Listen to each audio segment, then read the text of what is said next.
De acá en más, Con María O'Donnell. un tutorial para tiempos complejos. Bueno, hay 16 de los detenidos tras la marcha de protesta y luego los incidentes del miércoles pasado frente al Congreso mientras deliberaba el Senado por la ley de bases que finalmente se aprobó. Hubo unos incidentes muy violentos en los que quemaron y dieron vuelta un móvil de Cadena 3 y hubo incidentes también con piedras y destrozos en la plaza.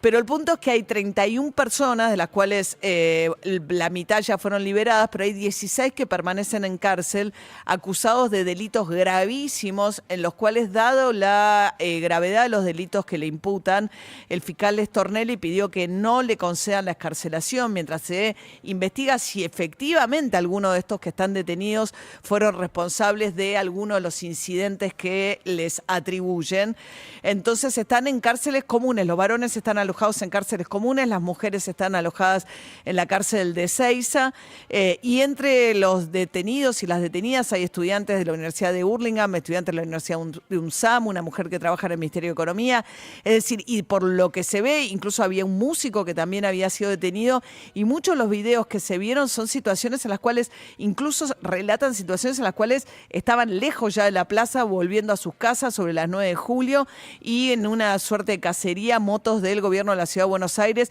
los detuvieron. La verdad es que no hay, por lo menos en la gran mayoría de los casos que están presentados, no digo que alguno no lo cubra, pero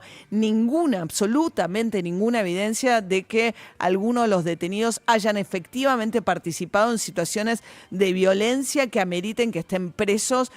acusados de estos delitos tan graves. Una cosa, porque además lo más llamativo de todo esto es que los que quemaron el coche aparentemente no están detenidos. Entonces tiene el operativo, que tiene cámaras por todos lados, detiene a más de 30 personas, pero no logra dar con los que quemaron el coche. Es muy raro lo que pasó.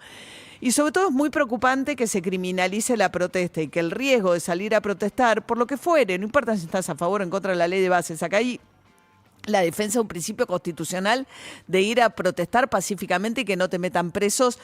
con delitos gravísimos. La verdad es que el principio que está acá en discusión es si se puede ir a manifestar pacíficamente, si eso está garantizado. Ya ni tan siquiera el corte de calle y el protocolo, si se corta o no la calle. Si tenés derecho a ir a manifestar y que no te metan preso porque sí, con delitos gravísimos que te cambian la vida de un momento para otro. La verdad es que es muy preocupante lo que pasa con un Jorge Macri muy encolumnado también dentro de esto, que tiene al fiscal Stornelli muy bien predispuesto para que esto ocurra, la jueza Servine Cubría, que no le concedió la excarcelación, porque incluso no es que se trata de decir son todos inocentes o no. Se supone que cuando hay gravedad de que ese peligro de fuga o que entorpezcan la investigación son las únicas razones por las cuales alguien puede permanecer preso mientras se lleva adelante, es decir, mientras no se prueba su culpabilidad. Pues se supone que hay un principio por el cual sos inocente hasta que se demuestre lo contrario. En este caso, dada la gravedad de los delitos que les imputan, dicen, los vamos a dejar presos porque si no se van a fugar. Bueno, esa es la situación además Jorge Macri ha dicho de manera bastante temeraria, porque no se verifica, por lo menos en los casos que se conocen, que son todos personas con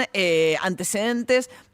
como si bastara un antecedente para presuponer que es culpable, pero no importa. Pero que son todas personas con serios antecedentes, con delitos, etcétera, los que están presos. No es cierto por lo que estamos viendo, o por lo menos hay algunos casos que evidentemente no son ciertos.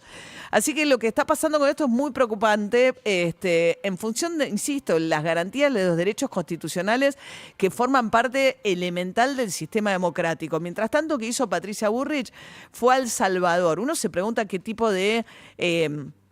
agenda requiere de un viaje oficial a El Salvador en términos de los vínculos bilaterales que puedan tener Argentina y El Salvador, o lo que hizo Patricia Bullrich, que es más la propaganda de lo que ella pretende, es visitar la cárcel más grande del mundo con los maras, que los hemos visto desnudos, todos con el cuerpo tatuados, que es un poco la postal del éxito que vende Bukele al mundo, que efectivamente logró pacificar a en lo inmediato, a un país como El Salvador, muy chiquito en Centroamérica, tomado por la violencia de las maras, que lo que hace Bukele es pedir un estado de excepción y eso le permite hacer arrestos masivos y vaciar las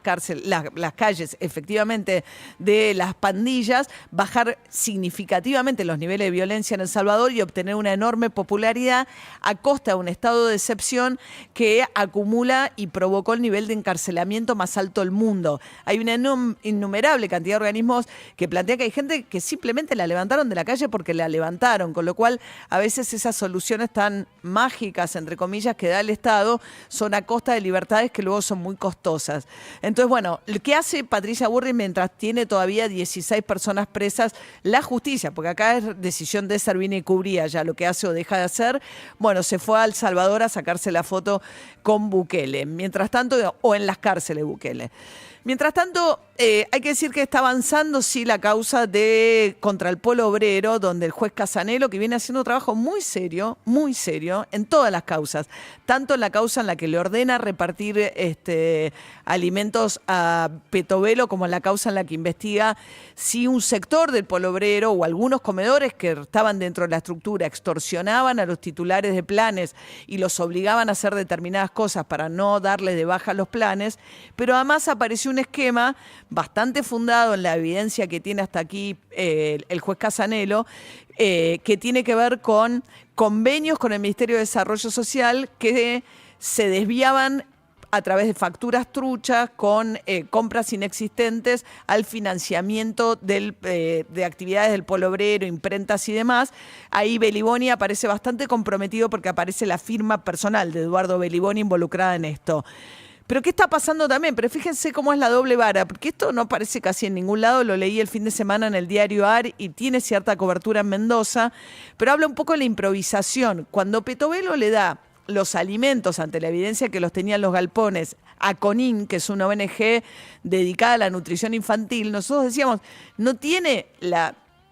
experiencia de sostener comedores a gran escala, ni tampoco una presencia en todo el país. Pero bueno, Petovelo le da la gran parte de la leche en polvo que estaba por vencer y ha aparecido leche en polvo en venta de esas partidas en páginas de internet en Mendoza. CONIN dijo que va a tomar cartas en el asunto. Ellos lo que hacen es entregarle a distintas entidades a través de convenios leche a cambio de un compromiso que firman de no ponerla a la venta y de entregarla y distribuirla de una manera a la gente que la necesita. Yo no digo que CONIN tenga responsabilidad en esto ni nada, porque no hay ninguna evidencia de eso tampoco, pero sí te muestra que la improvisación y hacerlo con organizaciones que no tienen eso en su especialidad tiene estos riesgos también de lo que está pasando ahora con la leche en polvo en Mendoza.